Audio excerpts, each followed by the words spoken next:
Gerrymandering effort could eliminate Tennessee's only Democratic and majority-black U.S. House district. Tennessee Governor Bill Lee is calling state legislators into session Tuesday to draw a new congressional map. It's the latest GOP move after the Supreme Court eliminated one of the last protections in the Voting Rights Act. For more, let's bring in MS Now reporter Nnamdi Egwuonwu, who's joining us from Memphis. So how is this redistricting effort being received there, and are lawmakers prepared for an uphill battle, Nnamdi?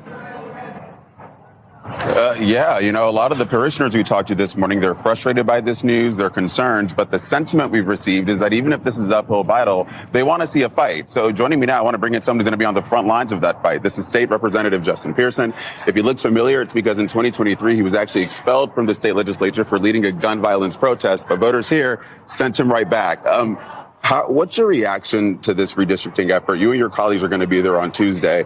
And then how are state Democrats responding, considering the Republican trifecta you're working with? I mean, we're organizing, we're fighting, we're speaking up against what is likely to be one of the most racist actions taken by this legislature. We're going to see nearly a dozen U.S. congressional seats at least taken away by Republicans who are trying to change the maps and create more racist maps. And so we're working. And there are even some Republicans who are saying they don't want to see the maps redrawn. We don't need to change our maps. We are the only black majority and majority Democratic city in the entire state of Tennessee. So we know why they are doing this, and we're going to fight with everything we've got against it. You just mentioned there's some Republican colleagues here who are also iffy about this move. Can you talk about the conversations you're having with people beyond Democrats that are potentially opposed to this? I mean, all across our state, we're seeing that people do not want to see the maps being changed. We know that we are being targeted because this is a majority black city, because it's majority Democratic. But the reality is other communities are going to be deeply impacted and are not going to have representation in the ways that they should based on our Constitution, our state Constitution, and the United States Constitution. So some Republicans are standing up and saying, I'm not going to support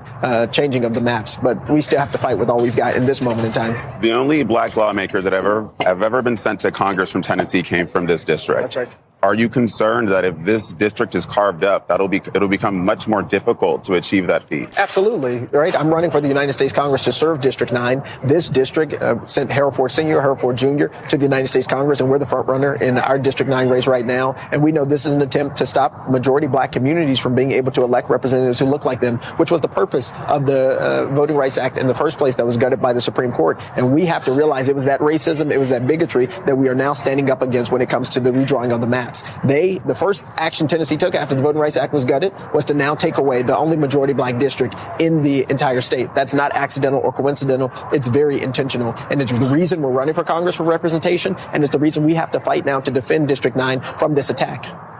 State Representative, thank you so much for talking to me. I appreciate it.